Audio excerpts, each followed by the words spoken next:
चाणक्य कहते हैं, झूठ वही बोलता है जिसे सच का पता होता है, क्योंकि झूठ सुनाने वालों को भले हकीकत का अंदाजा ना हो, लेकिन झूठ बोलने वाला हमेशा सच जानता है।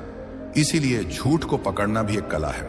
नमस्कार दोस्तों, स्वागत है आपका डे इंस्पायर्ड यूट्यूब चैनल में। आज का यह वीडियो बेहद खास है, क्योंकि आज हम एक ऐसी कला सीखने जा रहे हैं जो जीवन में हर कदम पर आपके काम आएगी। झूठ को पकड़ने की कला। और इस कला को सीखना हर उस व्यक्ति के लिए जरूरी है जो अपने जीवन को सच के रास्ते पर ले जाना चाहता है। इस वीडियो में हम जानेंगे कि कैसे आप झूठ को आसानी से पकड़ सकते हैं, किन संकेतों पर ध्यान देना चाहिए और किन सावधानियों को बरतना चाहिए। लेकिन उससे पहले मैं आपको एक कहानी सुनाता हूं जो चाणक्य और उनके शिष्य चंद्रगुप्त की है। यह कहानी आपको न केवल प्रेरित करेगी, बल्कि यह भी सिखाएगी कि कैसे चाणक्य ने अपने तीक्ष्ण बुद्धि और अवलोकन से झूठ को पल भर में पकड़ लिया। तो इस वीडियो को अंत तक जरूर देखें, क्योंकि आज आप कुछ ऐसा सीखने वाले हैं जो आपके जीवन को बदल सकता है। चलिए शुरू करते हैं। एक दिन चंद्रगुप्त अपने गुरु चाणक्य के पास आए। उनके चेहरे पर एक अजीब सी बेचैनी थी, मानो वे कुछ छिपा रहे हों। चाणक्य ने उनकी ओर देखा और शांत स्वर में पूछा, चंद्रगुप्त, क्या बात है? तुम्हारा मन आज कुछ उदास क्यों लग रहा है? चंद्रगुप्त ने हंसते हुए जवाब दिया, गुरुदेव, कुछ नहीं, बस युद्ध की तैयारियों में व्यस्त था। सब ठीक है। लेकिन उनकी आंखें कुछ और कह रही थीं। चाणक्य ने गौर किया कि चंद्रगुप्त की मुस्कान बनावटी थी और उनकी आवाज में एक हल्का सा कंपन था। चाणक्य ने मुस्कुराते हुए कहा, चंद्रगुप्त, तुम मेरे शिष्य हो, तुम्हें मुझसे कुछ छिपाने की आवश्यकता नहीं। बोलो, क्या बात है? चंद्रगुप्त ने फिर हंसकर टालने की कोशिश की। गुरुदेव, आप भी ना हर बार मेरे मन की बात पढ़ लेते हैं। सच में कुछ नहीं हुआ। लेकिन चाणक्य को समझने में देर नहीं लगी। उन्होंने 2 मिनट के भीतर चंद्रगुप्त का झूठ पकड़ लिया। चाणक्य ने शांत लेकिन दृढ़ स्वर में कहा, चंद्रगुप्त, तुमने जो कहा वह सच नहीं है। तुमने कल रात एक गुप्त बैठक की थी, जिसमें तुमने कुछ सैनिकों के साथ मिलकर एक योजना बनाई, और वह योजना तुम मुझसे छिपा रहे हो। क्या मैं सही हूं? चंद्रगुप्त स्तब्ध रह गए। उनकी आंखें आश्चर्य से फैल गईं। उन्होंने हिम्मत जुटाकर कहा, गुरुदेव, मैंने तो बड़े आत्मविश्वास के साथ झूठ बोला था। आपने इतनी आसानी से कैसे पकड़ लिया? कृपया मुझे यह कला सिखाइए। चाणक्य ने हंसते हुए कहा, मेरे शिष्य, झूठ पकड़ना कोई जादू नहीं, बल्कि एक कला है जो अवलोकन, धैर्य और बुद्धि से आती है। आज मैं तुम्हें यह सिखाऊंगा कि कैसे तुम झूठ को पकड़ सकते हो और हकीकत को जान सकते हो। लेकिन पहले मैं तुम्हें एक और कहानी सुनाता हूं जो तुम्हें इस कला का महत्व समझाएगी। एक छोटा सा गांव था, हरा भरा, शांत और ईमानदार लोगों से भरा हुआ। उसी गांव में एक व्यापारी रहता था। उसका नाम था धर्मदत्त। धर्मदत्त की घी की दुकान पूरे गांव में प्रसिद्ध थी। लोग कहते थे कि उसके यहाँ का घी सबसे शुद्ध होता है, गाय के ताजे दूध से बना, सुगंधित और स्वादिष्ट। धर्मदत्त की दुकान पर हमेशा भीड़ लगी रहती थी। दूर दूर से लोग उसके यहाँ घी खरीदने आते थे। उसका कारोबार खूब फल फूल रहा था। उसके पास धन, नाम और मान सम्मान सब कुछ था। लेकिन मनुष्य का मन बड़ा चंचल होता है। धन मिलने के बाद भी लोभ का नशा उतरा नहीं। समय बीतता गया। धीरे धीरे धर्मदत्त के मन में लोभ जाग उठा। उसे लगने लगा कि यदि वह घी में थोड़ा सस्ता तेल मिलाए तो उसे अधिक मुनाफा होगा। उसकी दुकान तो वैसे भी प्रसिद्ध थी, कोई शक नहीं करेगा। पहली बार उसने बहुत डरते डरते यह काम किया। उसे उम्मीद नहीं थी कि लोग इस बात को समझ पाएंगे। लेकिन आश्चर्य, उस दिन भी उसकी सारी घी बिक गई। न किसी ने घी की गंध पर शक किया, न रंग पर। यह देखकर उसका विश्वास बढ़ गया। अब वह हर रोज घी में तेल मिलाने लगा। लागत घटी, मुनाफा बढ़ा। उसका बही खाता सोने जैसा चमक उठा। उसने नया मकान बनवाया, दुकान और भी बड़ी कर ली, गांव के मंदिर में दान देना शुरू कर दिया ताकि लोग उसे धर्मात्मा समझें। लेकिन एक बात उसने नहीं समझी, सच्चाई कितनी भी छुपाई जाए, एक दिन सामने आ ही जाती है। गांव के कुछ बुजुर्गों ने धीरे धीरे घी की गंध और स्वाद में फर्क महसूस किया। बच्चों को घी खाने के बाद पेट दर्द होने लगा। कुछ गृहिणियां बोली, पहले जैसा स्वाद नहीं रहा। लेकिन कोई साहस कर उसकी शिकायत करने न गया, क्योंकि धर्मदत्त अब बड़ा आदमी बन गया था। पर गांव में एक साधु आया। वह दूर दूर से यात्राएं करता था।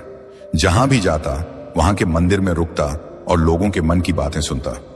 जब वह इस गांव पहुंचा तो उसने भी धर्मदत्त की दुकान से घी खरीदा। घी सूंघा, उंगलियों पर घिसा और एक हल्की मुस्कान उसके चेहरे पर आई।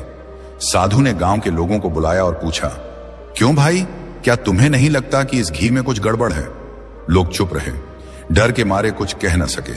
साधु मुस्कुराया और बोला, ठीक है, कल सुबह गांव के मंदिर में सब इकट्ठे हो जाना, वहां इसका सच सामने लाऊंगा। अगले दिन सुबह पूरा गांव मंदिर में इकट्ठा हुआ। साधु ने धर्मदत्त को भी बुलाया। सबकी आंखें उस पर टिकी थीं। साधु ने एक कटोरी में घी लिया, उसमें थोड़ी रुई डाली और दीपक बनाया। जब घी के दीपक को जलाया गया तो उसमें से काली धुआं निकली और बदबू भी आई। सब लोग हैरान रह गए। देखो, साधु बोला, शुद्ध घी कभी इस तरह नहीं जलता, इसमें जरूर मिलावट है। धर्मदत्त का चेहरा पीला पड़ गया। गांव के मुखिया ने कठोर स्वर में पूछा, सच सच बता, तूने क्या मिलाया है? धर्मदत्त ने बहुत कोशिश की झूठ बोलने की भी, लेकिन साधु की तीखी नजरों और गांव वालों की आंखों से बच न सका।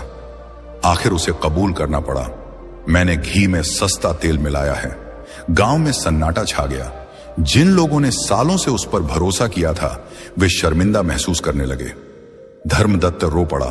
उसने कहा, मैंने लालच में आकर यह पाप किया, मुझे क्षमा करो। साधु ने शांत स्वर में कहा, देखो भाई, धन कमाना बुरा नहीं है, पर बेईमानी से कमाया गया धन कभी सुख नहीं देता। तूने जो भी दान मंदिर को दिया वह व्यर्थ गया, क्योंकि उसका मूल पाप से भरा था। धर्मदत्त ने सबके सामने वचन दिया, आज से मैं कभी मिलावट नहीं करूंगा। गांव वालों ने भी उसे एक मौका देने का निश्चय किया, लेकिन साथ ही ठान लिया कि अब वे हर वस्तु सावधानी से खरीदेंगे। चंद्रगुप्त, इस कहानी से तुम्हें क्या सीख मिली? सबसे बड़ी सीख यह है कि मनुष्य चाहे कितना भी चालाक हो, सच्चाई को छिपा नहीं सकता। झूठ का पर्दा एक दिन हट ही जाता है। दूसरा, व्यापार में ईमानदारी सबसे बड़ा धन है। जिसने इस सत्य को पकड़ लिया वही सच्चा व्यापारी बनता है। इस कहानी का तीसरा पहलू भी है, लोगों की आंखें। यदि एक भी व्यक्ति सजग हो जाए तो वह पूरे गांव की आंखें खोल सकता है, जैसे उस साधु ने किया। इसका अर्थ है कि जब समाज की आंखें बंद हो जाती हैं तो बेईमान लोग पनपते हैं, पर जब जागरूकता आ जाती है तो बेईमानी का अंत हो जाता है। और चंद्रगुप्त, इस साधु ने सिर्फ व्यापारी को नहीं सुधारा, पूरे गांव को सिखाया कि आंखें बंद करने से सच्चाई नहीं छुपती।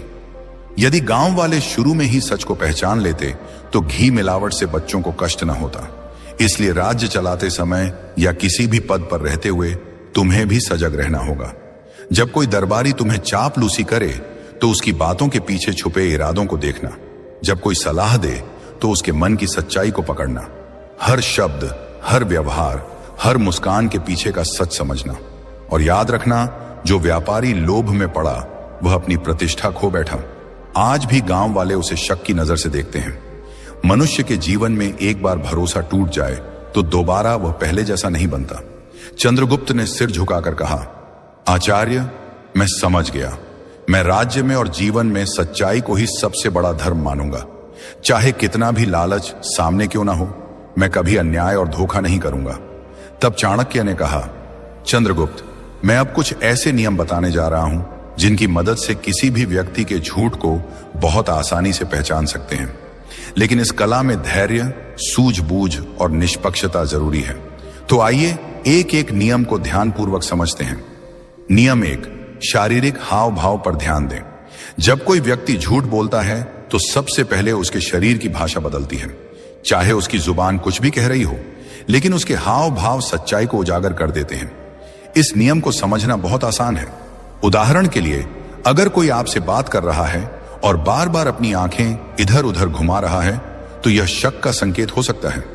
सामान्यतः जो व्यक्ति सच बोलता है वह सामने वाले की आंखों में निडरता से देखता है, लेकिन जो झूठ बोल रहा होता है वह सामने नजरें मिलाने से बचता है या बार बार नीचे देखता है। कई बार लोग अपने मुंह या नाक को बार बार छूते हैं। यह संकेत है कि वे तनाव में हैं। जब दिमाग झूठ गढ़ता है तो शरीर तनाव महसूस करता है और हाथ अनायास ही मुंह, नाक या गर्दन की ओर बढ़ते हैं। इसके अलावा पैरों की हरकत भी बहुत कुछ कहती है। झूठ बोलने वाला व्यक्ति बार बार पैर हिलाता है, कुर्सी पर असहज होकर बैठता है या बार बार पोजीशन बदलता है। ये सारी हरकतें उसके अंदर चल रही घबराहट का परिणाम होती हैं। नियम 2, आवाज के उतार चढ़ाव को समझें। दूसरा महत्वपूर्ण नियम है व्यक्ति की आवाज पर ध्यान देना। जब भी कोई इंसान झूठ बोलता है तो उसकी आवाज में हल्का सा फर्क आ जाता है, चाहे वह इस बात को खुद भी ना समझे। उदाहरण के लिए, अगर कोई व्यक्ति सामान्य बातचीत में धीमी आवाज में बात करता है, लेकिन किसी खास प्रश्न पर अचानक उसकी आवाज तेज या कर्कश हो जाए, तो यह संकेत हो सकता है कि वह उस सवाल से असहज है। इसी तरह यदि उसकी आवाज में अचानक रुकावट आने लगे, जैसे मतलब, तो यह भी झूठ बोलने का लक्षण है। कभी कभी झूठ बोलने वाला अपनी बात को बार बार दोहराता है ताकि सामने वाले को विश्वास दिला सके। वह कह सकता है, नहीं नहीं, मैं तो वहां था ही नहीं, सच में नहीं था। इस दोहराव से पता चलता है कि वह अपने झूठ को खुद भी पक्का करने की कोशिश कर रहा है। एक और बात, आवाज का कंपन। घबराया हुआ झूठा व्यक्ति चाहकर भी अपनी आवाज को पूरी तरह स्थिर नहीं रख पाता। उसकी आवाज में नमी, हल्की कांप या तेजी आ जाती है। यह कंपन एक अनुभवी श्रोता तुरंत पकड़ सकता है, परंतु यहां भी सावधानी जरूरी है। कुछ लोग मंच पर बोलते समय या जब वे किसी अनजान व्यक्ति से बात कर रहे होते हैं, तब भी घबराहट के कारण ऐसे संकेत देते हैं। इसलिए केवल आवाज के आधार पर निष्कर्ष न निकालें, उसके चेहरे के हाव भाव, आंखों की गति और शारीरिक स्थिति को भी साथ में परखें। नियम 3, कहानी में विरोधाभास खोज। जब कोई व्यक्ति झूठ बोलता है तो उसकी बातों में विरोधाभास होना स्वाभाविक है। सच केवल एक होता है, इसलिए जो व्यक्ति सच्चाई बोलता है उसकी कहानी हमेशा एक जैसी होती है, लेकिन जो झूठ बोलता है उसे अपनी बातों को बार बार बनाना पड़ता है और इस चक्कर में कहीं